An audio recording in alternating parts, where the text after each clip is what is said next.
जो कहते हैं इस देश में हम चंद्रशेखर आजाद, अशफाक उल्लाह खान, सरदार पटेल, नेताजी बोस, मिसाइल मैन अब्दुल कलाम को आदर्श मानते हैं। तो ऐसे नौजवानों से विशेषकर मेरी गुजारिश होगी कि आज आपके अंदर राजनीतिक चेतना का संचार होना चाहिए। आज आपको राजनीति पर चिंतन मंथन करना चाहिए। जब आप 2 घंटा ड्रीम 11 में बकवास में चिंतन मंथन करते हैं, अपना बर्बाद करते हैं, तो मेरा मानना है कि आपको 2 घंटा राजनीतिक पहलुओं पर चर्चा करना चाहिए।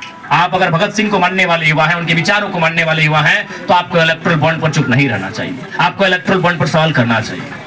यदि आप सच में भगत सिंह को मानने वाले युवा हैं तो इसलिए मुझे लगता है आज झारखंड की राजनीति ने करवट लिया है। मैं देश की नहीं कह सकता, लेकिन झारखंड की राजनीति ने करवट लिया है और आज झारखंड में एक साधारण सा लड़का अपने विचारों के बल पर आपके बीच एक एमपी प्रत्याशी के रूप में खड़ा है। अगर मेरी उम्र की बात सही जाए, अगर हमारे उम्र के तकाजे को ख्याल रखा जाए, तो शायद हम लोग मुखिया के प्रत्याशी के रूप में अभी अपने आप को ना माने कि भाई अभी उम्र ही क्या है। लेकिन आज परिस्थितियों ने, आज हालात ने, झारखंड की समस्याओं ने लड़ते लड़ते आज हमें इस योग्य बनाया कि आज हम एमपी में अपनी दावेदारी प्रस्तुत कर रहे हैं। और कर नहीं रहे हैं, दोनों दल में अकबकी छुटा हुआ।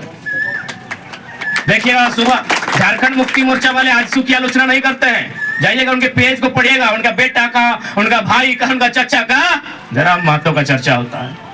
आजसू वालों को पढ़िएगा, भले उनके प्रत्याशी बोल दे हमारा नाम ना ले मीडिया के सामने, लेकिन पढ़िएगा उनके पेज को जाकर, उनके निशाने पर जरा महत्व होता है। दोनों राजनीतिक दल, चूंकि देखिए भले दोनों अलग अलग है, लेकिन काम तो वही कर रहा है।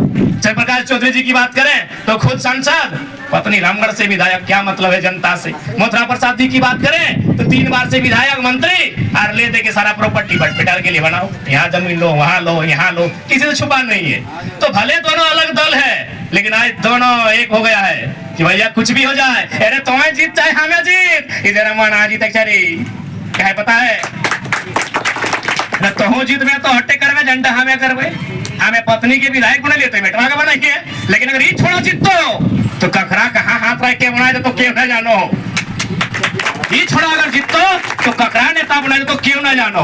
देख ले रातों रात 1 लाख, कौन है भाई 1 लाख अंसारी, रातों रात चर्चा बन गए की परिणाम भेते ना भेता है, लेकिन रातों रात एक नेतृत्व तैयार किए। चुनाव में जीत होगा हार होगा मैंने नहीं है, देख रहे धनबाद की राजनीति में एक चेहरा अचानक सामने तो ला के रख दे, उसका नाम 1 लाख अंसारी है। तो इस बात के लोग को डर है कि तुम्हें जीत चाहे हमें जीत, कोई दिक्कत ना है। तुम्हें जीत में तोरो बात थोड़े घरे लोग विधायक बनतो, अरे बुड़बक जनता है दरी बिछे तो नारा लगे तो और जीतल बात फूल के गुलदस्ता दे तो एगो दूगो के ठिका उका दे देबे, बाकी के बोका बने। आप आकलन कीजिए, हम तो नहीं कह रहे भाई कि हमें मतदान कीजिए, लेकिन आप आकलन कीजिए। आज उनके 15 साल के राजनीतिक करियर पर जाइए, मंत्रालय संभाल चुके हैं, जानिए उनकी प्रॉपर्टी को, जानिए उनके आचरण को, जानिए उनकी सोच को कि उनकी सोच क्या है। सबसे पहले बात युवाओं साहब जान लो, आज नारों से भारत विश्वगुरु नहीं बनेगा, न भारत महाशक्ति नारों से बनेगा। भारत की इकोनॉमी 5 ट्रिलियन हो, चाहे 10 ट्रिलियन हो, चाहे भविष्य में 30 ट्रिलियन हो, अगर सत्ता और संपत्ति का विकेंद्रीकरण नहीं होगा तो कभी भारत उन्नत राष्ट्र नहीं बनेगा। विकेंद्रीकरण का मतलब सबके पास सत्ता भी सब तक पहुंचे और संपत्ति भी सब तक पहुंचे। लेकिन अभी जो राजनेता हैं, पता कीजिए कई हजार करोड़ की प्रॉपर्टी है सबकी, उस कई हजार करोड़ में कई हजार परिवार पाले जा सकते थे कि नहीं। किसी की बात करें, विधायकों की बात करें, सांसदों की बात करें, कई हजार, खासकर धनबाद बोकारो की बात करें तो कई हजार करोड़ की इनकी संपत्ति है।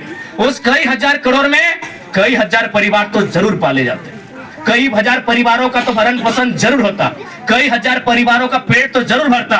लेकिन सच में अगर वह जनता के हितैषी है तो हम पहला संदेश देना चाहेंगे, चाहे सांसद रहे, विधायक रहे या प्रत्याशी रहे, कि अगर सच में आप जनता के हितैषी हैं तो जैसा कि सूचना मिला है और जैसा कि जनता जानती है, ये जनता जानती है कि आपके पास, आप सबों के पास कई हजार करोड़ की संपत्ति है। तो एक काम कीजिए, चूंकि आप अपने दम पर नेता नहीं बने हैं, आप अगर नेता बने हैं तो जनता के विश्वास के कारण बने हैं। तो आप एक काम कीजिए, आप 5% बहुत है, ज्यादा से ज्यादा 10% अपनी संपत्ति को रखिए, बाकी जनता के बीच दान कीजिए। हम मानेंगे आप जनप्रतिनिधि हैं। बिल्कुल, अगर एक नेता खाली त्याग करेगा ना जी, तो हम बोल दे रहे हैं कम से कम 10,000 परिवार